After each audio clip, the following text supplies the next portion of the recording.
د لوی او بخونکي خدای تعالی په نامه عزتمند لیدونکو د دې ګړۍ خبرونو ته ښه راغلاست. بشپړ خبرونه څرنګه چې د افغانستان او پاکستان ترمنځ سوداګریزې لارې تړلې پاتې دي، خیبر پښتونخوا او بلوچستان خلکو څرګنده کړې او خبرداری ورکړی چې د دې وضعیت دوام به د دې سیمو په اقتصاد کې جدي بحران رامنځته کړي. په ورته وخت کې د تورخم د لارې د بیا پرانیستلو لپاره د دواړو هیوادونو د سوداګرو ترمنځ خبرې هم روانې دي.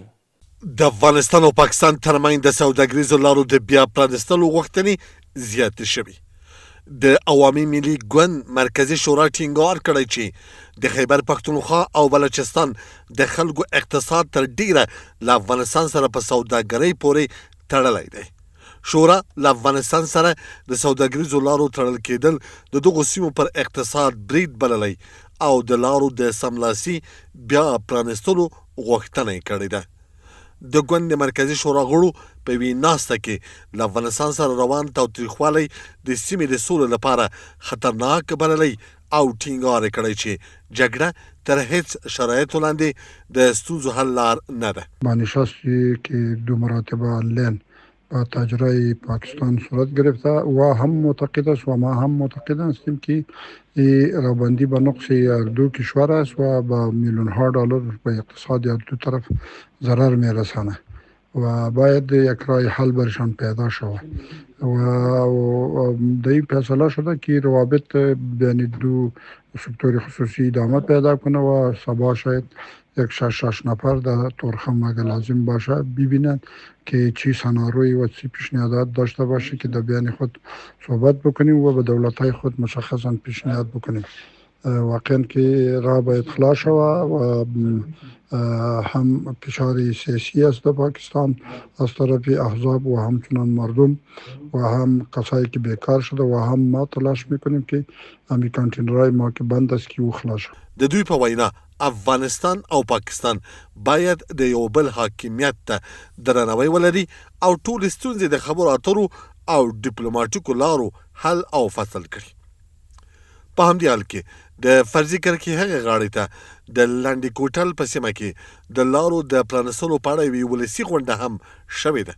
په دې غونډه کې سوداګرو، هټیوالو، لارې چلوونکو، قومي مشرانو او ګمرکي کمیشنګارانو ګډون کړی و. ګډونوالو د پاکستان له حکومته غوښتي چې تړلې لارې دې پرانیزي او د فرضي کرښې د دواړو غاړو د ولسونو ترمنځ دې د لارو د خلاصون په اړه جدي خبرې پیل شي.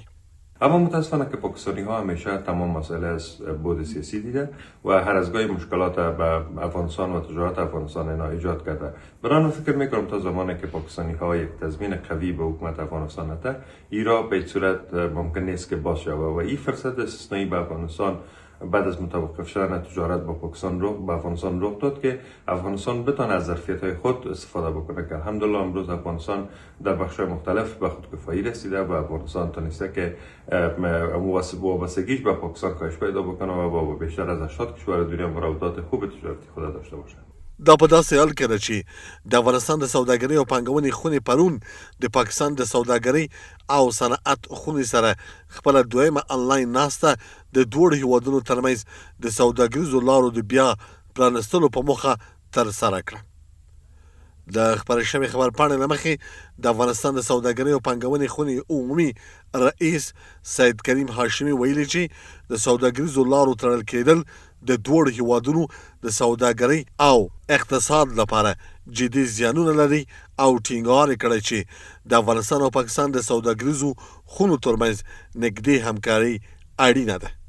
که د پاکستان دولت د بندرونو د بیا پرانیستلو واک د هغه هیواد د سوداګرۍ او صنعت خونې ته سپارلی وي، نو د افغانستان لوري هم د دغو لارو د بیا پرانیستلو لپاره بشپړ چمتو دی. افغانستان توانست که با راه‌های بدیل اقتصاد خود را با ثبات نگه داره و همچنان تجارت خود را با کشورهای منطقه و جهان ادامه بده و میشکل افغانستان توانست از طریق بندر چابهار و میشکل امکاناتی که تازه در حال جریان است از طریق خط آهن و همچنان دهلیز هوایی میتونه به کشورهای منطقه نیز دسترسی پیدا بکنه که در کل مسدود شدن مسیر بیشتر به ضرر پاکستان بود و بالای افغانستان یک نوع تاثیر منفی نگذاشت.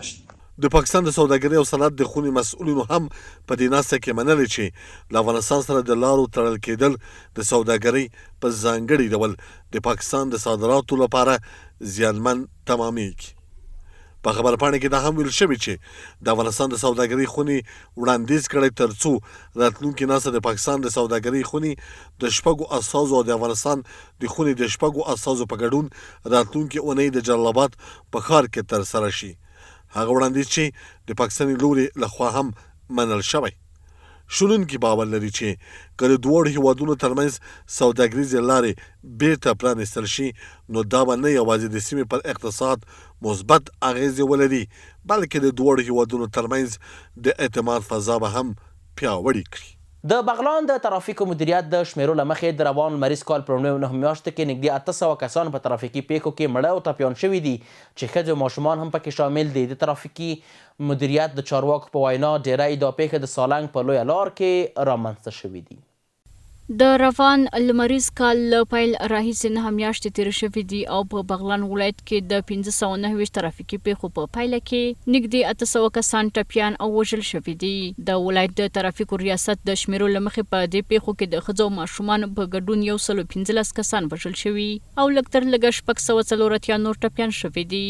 ویل کېږي چې ډیری دا پیښې د سالنګ په لویه لار کې رامنځته شوي. د بغلان د ترافیکو مدیر د موټر چلوونکو بې احتیاطي او د ترافیکو قوانینو نه مراعات کول د دې پیښو اصلي لاملونه وبلل او ویل چې د پیښو د زیاتوالي د مخنیوي لپاره د موټر چلوونکو لپاره تعلیمي او پوهاوي پروګرامونه پیل شوي دي. متاسفانه په دغه درې روبه کې تعداد 519 حادثې لرو چې متاسفانه 115 نفر شهیدان دي او په تعداد 625 نفر نور زخمیان لرو. موږ خپل سیاحت تلاش کوو چې دوی باید هغه موټروانان چې د خلاف د اصولو ډریوري کوي هغوی باید د کې تنبیه شي.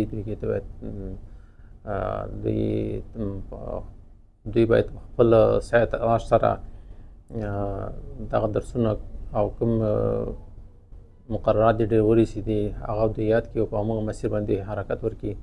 له بل خوا یو شمېر موټر چلوونکو هم دا موضوع تایید کړه او له ټولو یې وغوښتل چې د ترافیکي قوانینو په کلکه رعایت وکړي او ټینګار یې وکړ چې په موټر چلولو کې احتیاط او نظم کولی شي ژوند وژغوري. پیام به تمام جوانان و موتروانای همی است که بیان درس بخوانند، قانونی لیسانس بگیرند و موتروانی قانونی کنند. علائم موتروانی را در جاده بفهمند که چه رقم است و چه رقم موتروانی کنند. وقتی که درس بخوانی از کل قانونش میفهمی که یعنی به این خاطر است با حادثات بسیار کاهش پیدا میکنه. باید ما همین لیسنس ضرور است یا نه؟ لیسنس چرا ضرور است؟ از خاطر که اینجا برادرها و وطندارای ما کم ذره از ترافیک و از اینا بلد نیستن. فترافیک ضروری است برای ما. سرکامون که مشکلات داره. فسرکا خیلی وقت چی دستی ای اصلاحات کار داشته باشه و اضافتا الى علائم سرکی که داریم اینجا از 60 متر کم است چی نداره اینمی راهنمایی نیست د سرک. دا په داسې حال کې ده چې د بغلان ولایت د هیواد یو له مهمو ترانزیتي ولایتونو بلل کیږي چې د 9 شمالي او شمال ختیځو ولایتونو د پلازمینې سره په نښلولو کې مهم رول لوبوي.